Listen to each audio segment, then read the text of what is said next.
Asociácia malých nezávislých pivovarov Slovenska vznikla minulý rok v septembri, kedy sme si to spoločne s pánom Kováčom nejakými takými vzájomnými rozhovormi a debatami, kde sme si teda rozoberali určité problémy, čo máme my, malí pivovarníci a mini pivovarníci.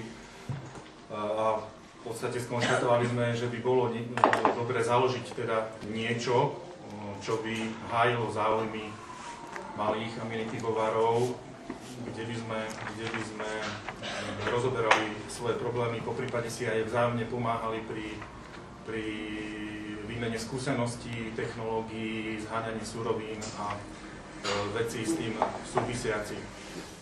Takže v podstate asociácia bola založená hlavne kvôli tomuto, nebola určite založená kvôli tomu, že by sme chceli robiť nejakú konkurenciu oficiálnemu Slovenskému zväzu výrobcov piva a sladu. To určite vôbec nie. Viem si predstaviť, že nájdeme v spoločných témach aj spoločné kroky, ale v podstate chceme v prvom rade hájiť záujmy malých.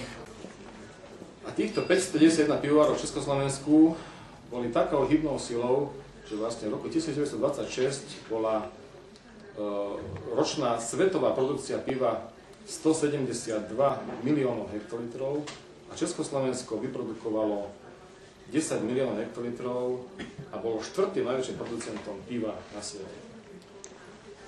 Potom samozrejme prišlo rozdelenie republik, druhá svetová vojna a tak ďalej. A vlastne na Slovensku ostalo 12 pivovarov. Najmodernejší pivovar, ktorý dokázal ešte konkurovať v podstate aj českým moderným pivovarom, bol Bauerneblov pivovar v Košiciach a Steinov pivovar v Bratislave. A tuto v podstate môžem povedať, že skončila éra malých pivovarov.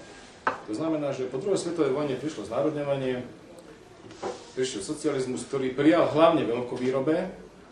A táto veľkovýroba samozrejme sa rozbehla a malé pivovarníctvo ako také zaniklo.